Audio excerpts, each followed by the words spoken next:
오늘은 이성계 그리고 왕자의 난 자아 발양에 대해서 공부해 보겠습니다. 이성계가 초대 왕이 되어 조선이 힘차게 출발을 합니다. 모든 것이 형성적으로 잘 되는 것 같았습니다. 첫째, 한양에 궁궐을 짓고 수도를 옮겼습니다. 둘째, 이성계는 관제를 재편했습니다. 셋째, 그는 법치주의에 입각한 국가 체제를 정비하기 위해 경제 육전을 편찬토록 합니다. 이성계 왕이 죄이 이 같은 형성적인 사건들이 많았습니다. 국가의 내면을 안정되고 튼튼하게 형성시키기 위해 수도를 한양으로 옮겼다고 할 수 있습니다.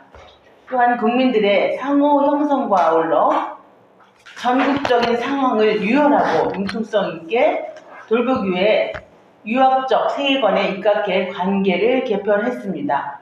또한 경제 육전을 편찬하고 국민들을 법적으로 동등한 권리와 책임을 지며 생활하도록 한 점 등은 조선의 선형성을 위한 기본적인 형성적 기초가 마련된 것이라고 할 수 있겠습니다. 하나는 정도전을 중심으로 한 급진적 신진 대사부입니다. 그리고 이성계 집안은 첫 부인의 소생인 다섯째 아들 이방원, 훗날 태중과 둘째 부인 강씨입니다. 이방원은 이중구주로 정신 안에 욕심이 가득 차 있어서 세자라는 당연히 자신의 몫으로 생각합니다. 정두전과 강씨의 생각은 달랐습니다. 드디어 강씨 소생이 막내 아들이 방석이 세자가 되었습니다. 이방원의 자야 발행된 정신이 활동을 시작했습니다.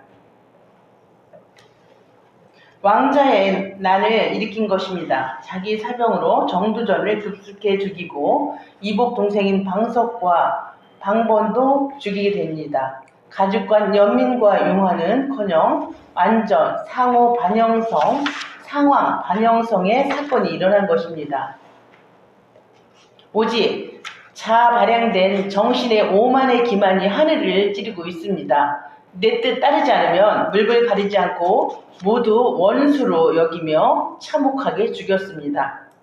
생명의 주자되신 하느님은 어디 가셨는가요? 인간이 언제부터 생명의 주제자가 되었단 말인가요? 새로 출발했던 조선 몇 년이나 지났다고 벌써 인물이 이렇게 왕국에서 피비린내 내며 썩은 왕국으로 만들어 가는가요? 국가의 내면적인 상호, 상황, 모든 것이 반영성이고 불분명입니다. 인성도 인격도 갖추지 못한 왕자들이 자격도 없는데도 진리를 배울 생각은 안 하고 높은 벼슬만 얻으려니 조선의 앞날이 깜깜해 보입니다.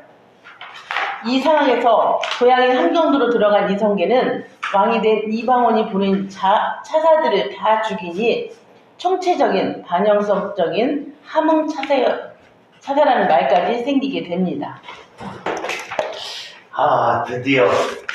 드디어 주선이 시작되었네요. 그래서 초대왕 이성계 그리고 왕자의 난은 우리가 잘 알듯이 이방원입니다. 아까 발표 때 이성계는 조선을 건국하면서부터 형성적인 일을 많이 했다 이렇게 얘기가 됐어요. 근데 이방원은 반형성적.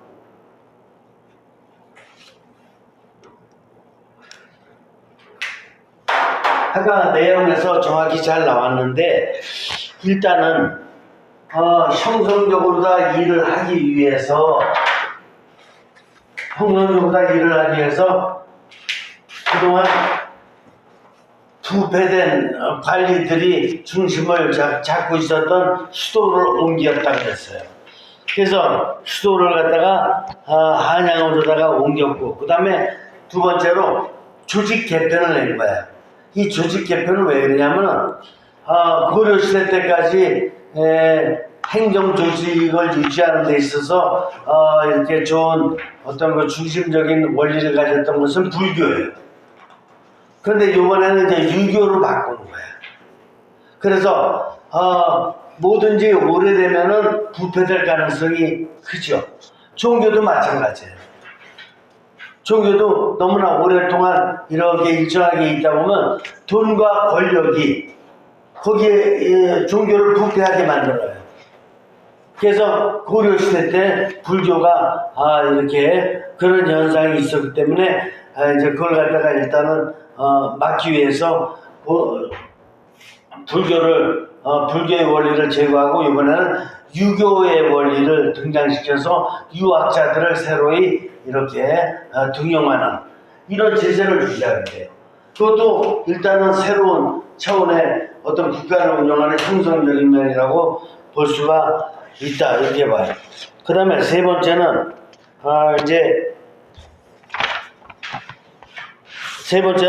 법치주의.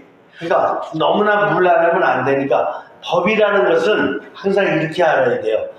법이라는 것은 필요하긴 해. 필요하긴 했는데 이건 한선해요. 그래서 인간으로서 진짜 이것마저도 안 내면 안 돼. 그래서 할 수 없이 만들어 놓은 게 법이에요. 법은 상한선이 아니에요. 상한선은 형이상학적인 거야. 예를 들어서 사랑이라든가 자비라든가 어떤 인이라든가 이런 것 같은 것이 인간이 나아가야 될 상한선이지, 법을 얘기하는 나라는 완전히 꼴찌 나라야. 법 가지고 하는 나라는 정말로다가 인간의 마지막 최저선이에요. 우리나라도 지금 검찰공화국이 된다고 이런 말도 나오고 그러는데 최하선이야. 절대로 그렇게 가지 말고 그거는 진짜로다가 완전히 잘못된 사람들 이렇게 교화시키는, 교정시키는 그런 역할을 하는 쪽에 집중하고 사실은 민생과 인권을 살리는 쪽으로다가 나라가 움직여져야지만이 정상적인 나라다 이렇게 봐야 될 거예요. 만약에 계속해서 진짜 검찰공화국 쪽으로 간다면 우리나라는 전 세계에서 최고로다가 정말 이런 비약한 나라, 정신적인 부재의 나라, 이런 나라가 될 거다 이렇게 봐야 돼요. 어쨌든 간에 이성계는 나름대로 형성적인 나라를 이끌기 위해서 나름대로 역할을 한 반면에 그 다음에 곧바로 어떻게 되냐면 왕자의 난이 일어난 거예요. 난 중에서도 왕자의 난이 제일 나빠요.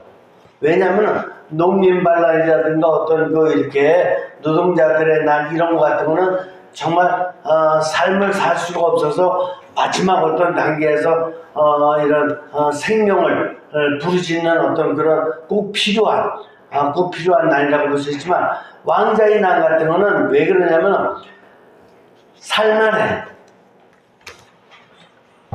왕자 중에서 아무리 꼬레비라도 그래도 권력이 서열이 높아요. 돈도 많아. 하고 싶은 대로 다 할 수 있어. 그런 사람들이 대기업이든 아니면 권력층에 있는 사람이든 어쨌든 간에 이런 윗사람들이 난을 일으킨다라는 것은 탐욕이야.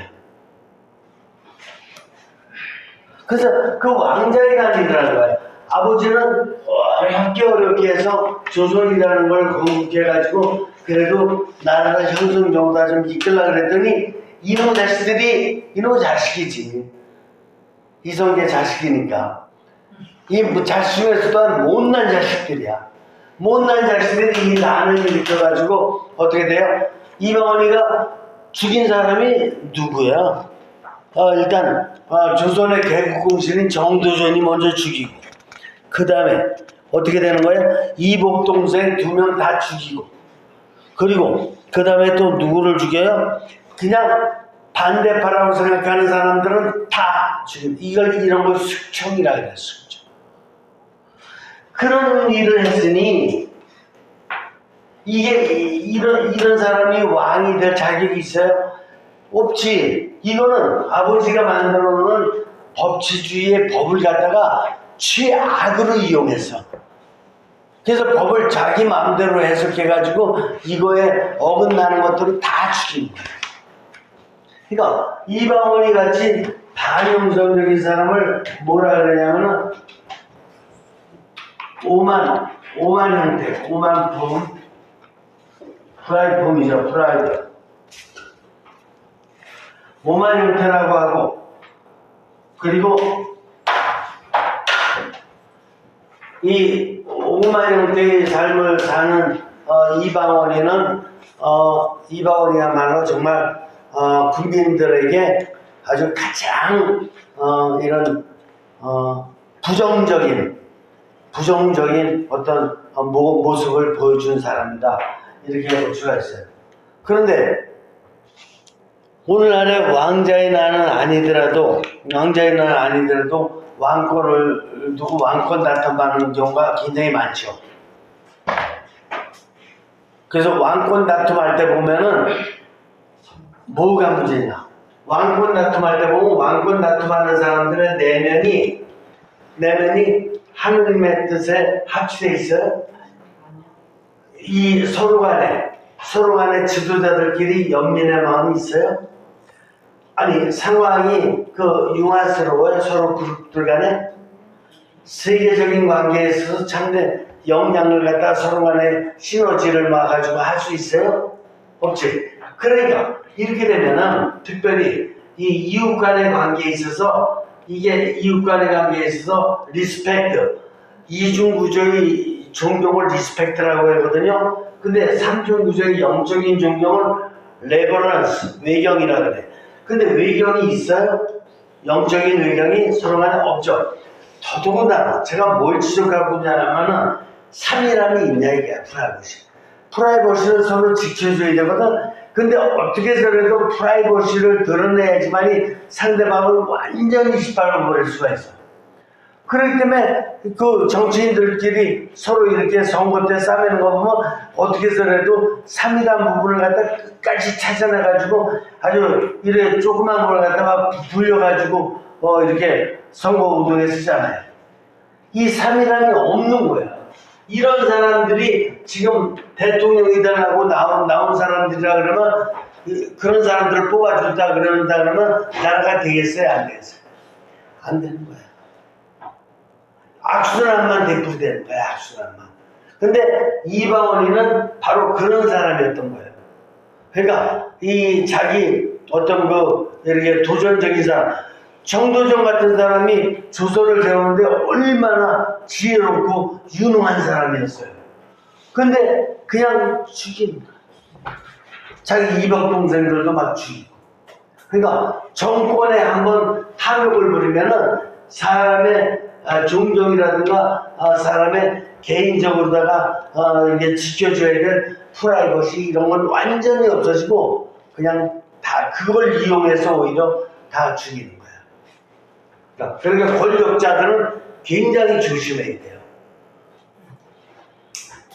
그래서 그런 모습을 이방원을 통해서 볼 수 있고, 이런 모습은 현대 권력자들, 현대 정치인들에게도 특별히 굉장히 많다. 이런 요소 때문에 나라가 제대로 잘 안 된다. 이런 것 같은 거를 오늘날 우리가 잘 인지해야 된다. 이렇게 볼 수가 있겠습니다. 그래서 조선이 지금 시작되면서 출발을 하면서 이성계의 형성적인 것과 곧바로 이어지는 왕자의 날에 이방원의 잘못된 모습은 지금 현대에도 굉장히 우리가 울림이 있어야 된다. 이렇게 봅니다. 그래, 수고 많이 했어요.